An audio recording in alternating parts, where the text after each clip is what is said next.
There are a number of different recordings, and you will have to answer questions on what you hear.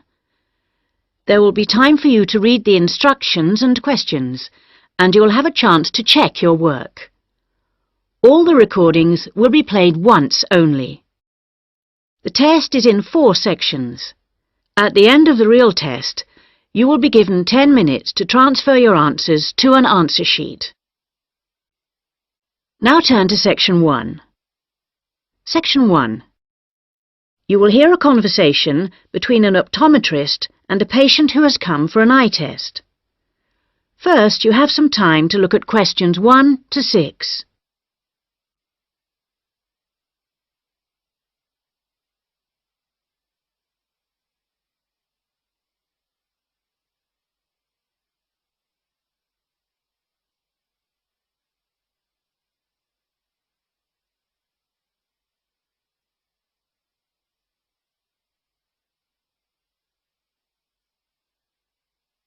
You will see that there is an example that has been done for you.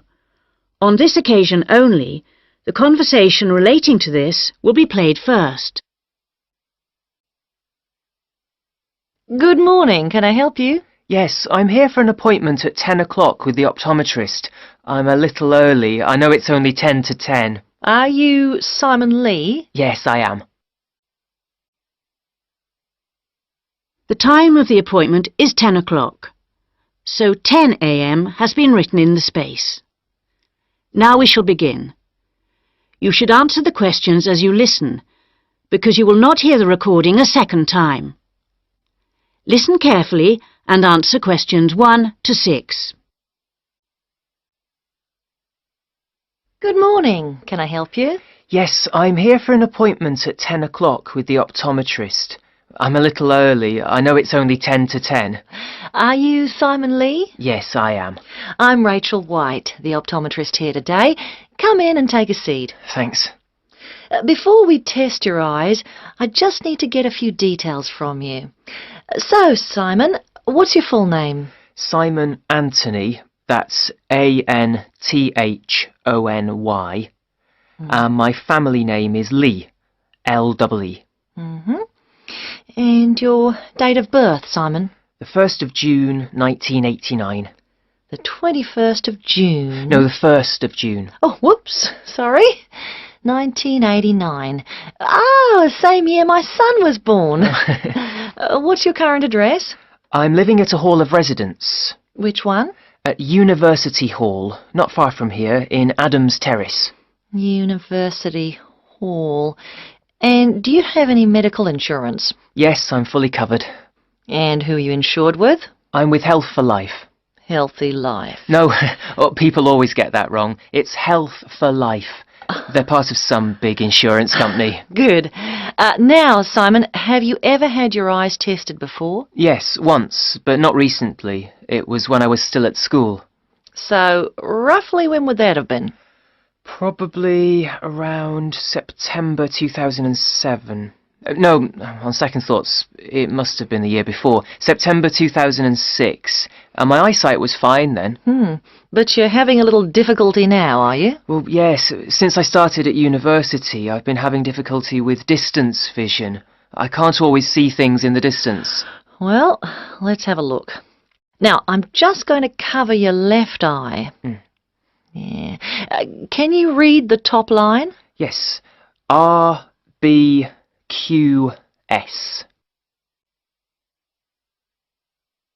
Before you hear the rest of the conversation, you have some time to look at questions 7 to 10.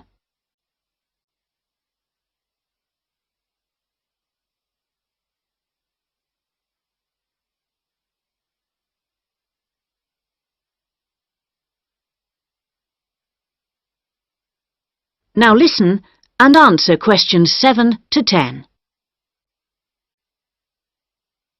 Well, Simon, your eyes have obviously got a little worse since your last test, and I think you're going to need to wear glasses. Not all the time, and not so much for reading or close work, but definitely for driving. Right, yes, I thought that was probably the case. So now you need to choose some frames.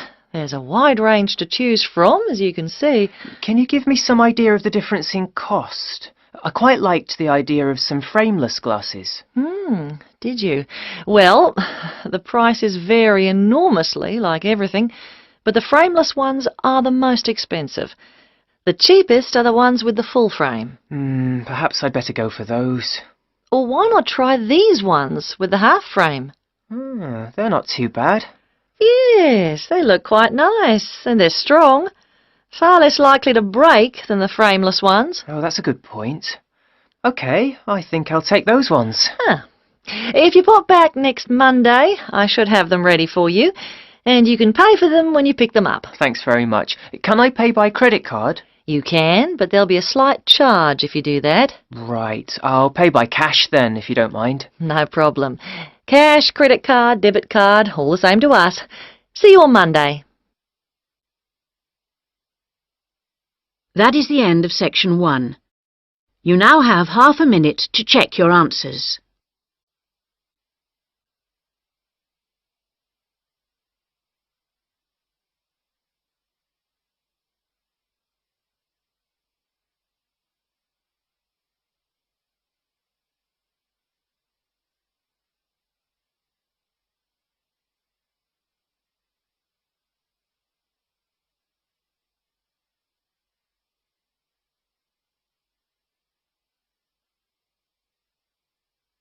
Now turn to section 2.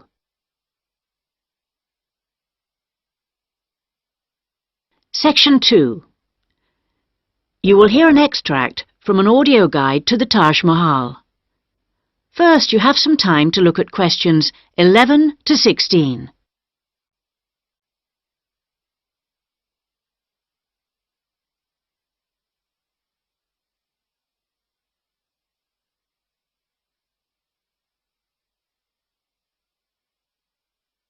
Now listen carefully and answer questions 11 to 16. Welcome to our audio tour of the Taj Mahal. The Taj Mahal is the most popular tourist attraction in India. It's also one of the most spectacular buildings of the world and is considered as a symbol of love. But how many people realize that it was actually built as a tomb or burial place for the emperor's wife? The Taj Mahal was built by the Mughal Emperor Shah Jahan to commemorate his beloved wife Mumtaz Mahal when she died. And although this was not his original intention, for he had planned to build a black marble tomb for himself, they both lie side by side in the tomb today. Emperor Shah Jahan's two greatest passions were architecture and jewelry, and both are represented here in all their splendor. The most skilled architects and craftsmen came from across India and countries as far away as Persia and Turkey. Much of the structure was built in white marble that was carried by 1,000 elephants all the way from the Indian region of Rajasthan, some 300 kilometers away. Crystal and jade came from China, sapphires from Sri Lanka, and turquoise from Tibet. But there's a lot more to the Taj Mahal than just the tomb. So let's have a look at the overall plan before we take a walk through the magnificent gardens. Your tour begins here, at the point marked with an X on the plan. This is known as the main gateway. Walk through the gate and you come into an elaborate garden. There are two marble canals studded with fountains which cross in the center of the garden, dividing it into 4 equal squares. Each of these 4 quarters is then subdivided into flower beds, so there are 16 flower beds altogether. The tomb stands majestically at the north end, not in the center, as you might have expected. Instead, at the center of the garden, halfway between the tomb and the gateway, there's a raised pond which provides a reflection of the Taj Mahal. It's a magnificent sight. On either side of the tomb, there are buildings made of red sandstone. The one to the west, to the left on our plan, is a mosque. It faces towards Mecca and is used for prayer. On the east side of the Taj is a building known as the Rest House. It's like the twin of the mosque, but because it faces away from Mecca, It was never used for prayer. Before you hear the rest of the guide, you have some time to look at questions 17 to 20.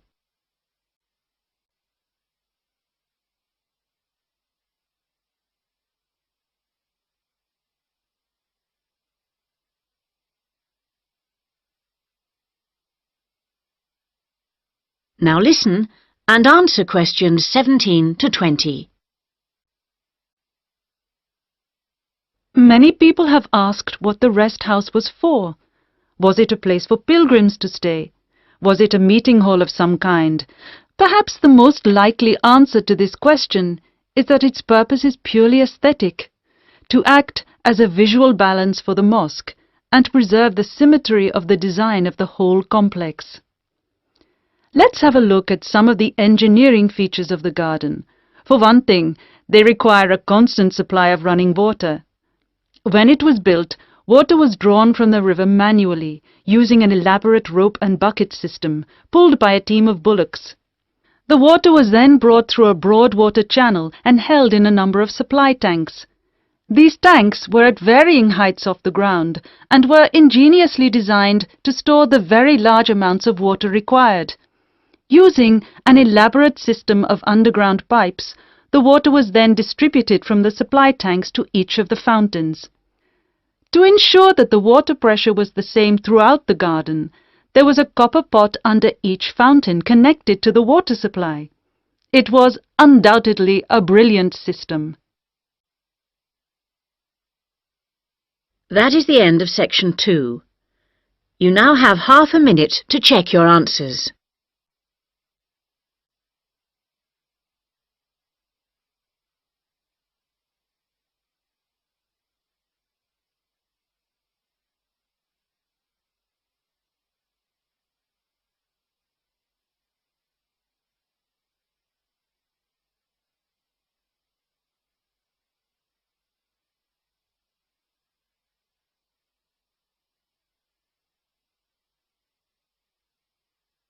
Now turn to section 3. Section 3. You will hear a tutor and 2 students discussing the crop rice. First, you have some time to look at questions 21 to 24.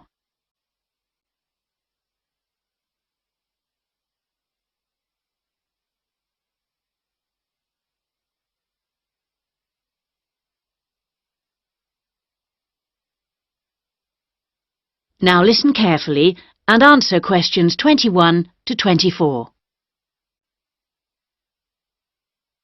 Good morning, everyone. So, following on from our tutorial on European agriculture last week, Daisy and Eric are going to talk about the most commonly grown crop in Asia, which is, of course, rice. Eric, can you tell us what you've been working on? Yes, sure. We've been looking at the role of rice in a number of countries, how it's grown, ways of increasing production. As I'm sure you know, rice is the staple diet throughout Asia and, in fact, 90% of the world's rice is grown and eaten there. Daisy's got some background on that. Well, rice was originally a wild plant which started out in the tropical regions of Asia. But there are literally hundreds of varieties today, and each with different qualities. For instance, one will survive floods, while another will grow in relatively dry conditions. A third has a really lovely smell. But wherever it grows, rice needs a lot of water. What do you mean by a lot? Well, it takes about 5,000 litres to get a kilogram of rice. This can be supplied either naturally or by irrigation. And as most rice-growing countries suffer from unpredictable weather, including drought, water management really is the key. Research has become so important now that each rice-growing country in Asia has its own research institute. Whether we're talking about Japan, China or Bangladesh, and they're all coordinated by a group in the Philippines called the International Rice Research Institute. Interesting. Bangladesh, for instance, has been successfully using different rice varieties and fertilizers for 30 years. But because it's such a flat, delta country, it's very difficult for the water to drain away after the monsoon season, so they need to find special rice crops that can survive the floods. And with global warming, the situation is more urgent than ever. Before you hear the rest of the discussion, you have some time to look at questions 25 to 30.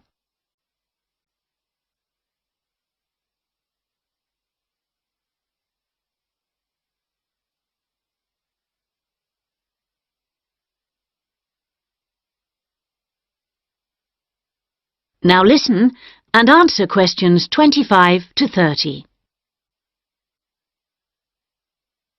Now I'd like to move on to our comparative study.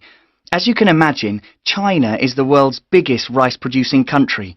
Collectively, the Chinese people probably eat more than 3 billion bowls of rice every day. Quite a statistic. And of course, rice plays an important cultural role too. We then compared China to Thailand. You know, even though Thailand only has about 64 million people, it's the world's #1 exporter of rice. Not China, as you might imagine. Is that so? Yes, they send their rice everywhere, in particular to Europe, as well as Africa and the Middle East. Apparently, the fact that jasmine rice is growing in popularity is one reason why Thailand's rice export industry is doing so well. People want something a bit different. And of course, Thailand is well suited to rice growing. Good climatic conditions and lots of fresh water. Going back to China for a minute, we should mention that at the Rice Research Institute in Huangzhou, they're working on ways of improving rice yields using less water. By yields, you mean the amount they can grow? Yes, they're trying to find ways to get more rice from less land, improve the taste, but also have other things in it besides carbohydrates so that it's healthier, better for you. Good idea, considering it's the staple food. And then you've got Japan, which is totally self-sufficient when it comes to rice. This is basically because they have a high tariff on imported rice, so everyone buys the homegrown product, and they don't export much. Yes, but you know, even though rice is a kind of sacred crop there, consumption is only half what it was in the 1960s. This trend isn't evident in Thailand or China. Interesting that you mentioned how rice is almost sacred in Japan, because I believe in Thailand it also plays an important cultural role. Absolutely. They have the royal ploughing ceremony every year, which the king always attends, and he actually scatters a new stock of seed to the farmers, who pour into Bangkok for the event. What about the global interest in organic farming? Is there such a thing as organically grown rice? Yes, indeed. And the Japanese are getting quite a taste for it, apparently. There's an experimental farm near the city of Akita in the Japanese rice belt, famous for its sake, by the way, which has pioneered organic rice production, and now it's sold all across the country. It's a bit like the recent popularity of jasmine rice in Thailand, but that's for the export market, of course. Interesting how attitudes change, isn't it? That is the end of section 3. You now have half a minute to check your answers.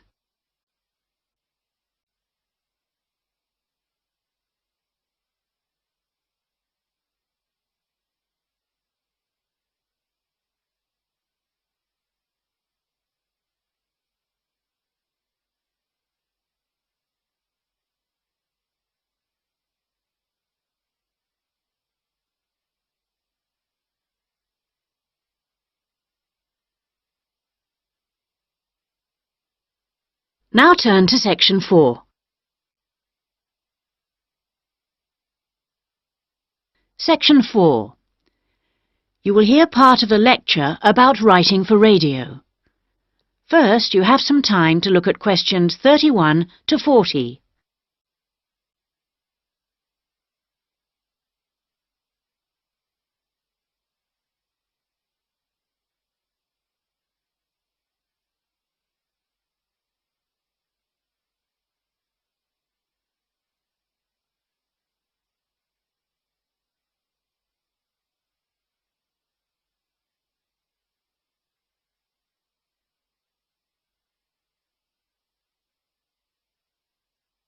Now listen carefully and answer questions 31 to 40. We're going to move on today to look at some of the key principles of writing for radio. Of course, the main thing that you have to remember is that a radio script is not written to be read, but to be spoken and heard. Now, putting this into practice is more difficult than it seems, because writing as we speak involves abandoning many of the normal rules of writing that have been taught to us from an early age. This is because we need to concentrate on how the piece sounds. Written words convey information, but they don't convey the full meaning of what you want to say. They don't tell you what to emphasize, what speed something should be read at, or where the pauses should come. So these have to be indicated in a script. Whatever is said on radio, whether it's a link to a magazine program, a film review, or even a voice piece in the news, needs to sound as if it's coming from the mind of the speaker, almost like part of a conversation, rather than something that's being read. Before you begin to write, it's a good idea to know who you're talking to visualize a typical member of the radio station's audience. If you're writing a film review for a local audience, for example, think about how you'd tell your grandmother about the film. Or if you're reviewing a pop concert, think about how you'd tell your friend about the band. The words have much more impact if each person feels they're being spoken to directly. So your tone needs to be informal. Rather than using impersonal words like listeners or the audience, you can make it more informal. Include them in what you're saying by referring to us and we. Once you know who you're talking to, the next thing is to work out what you're going to say. Don't forget that the person listening to you has no opportunity to ask questions. And in the same way, you can't repeat what you've just said. For these reasons, it's important that your script is logical and progresses smoothly. Too many facts too close together will cause confusion, so space them out evenly. The best scripts allow listeners to visualize what you're describing. For example, instead of giving the physical dimensions of a field, describe it as being the size of, say, a football pitch. If you're talking about a tall building, relate it to perhaps a 10-story block of flats. Now, all scripts need something that will grab the attention of the listener. You need something that'll make them say, "Hey, I want to stop and listen to this." So the first sentence has to do this for you. It needs to be intriguing, interesting, and then it needs to be backed up by a second sentence that explains what you're talking about. The last sentence should also give your listeners food for thought and can be in the form of a question or a statement that sums up the item. After you've finished your script, you need to polish it up. And the most effective method of doing this is by reading it aloud.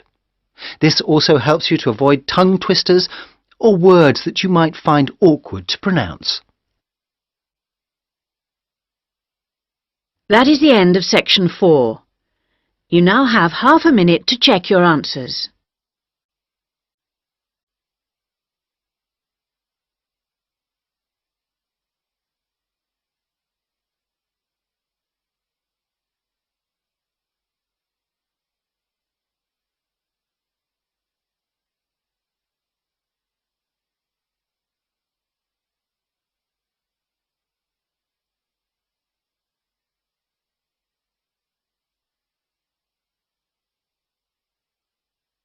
That is the end of the listening test. At the end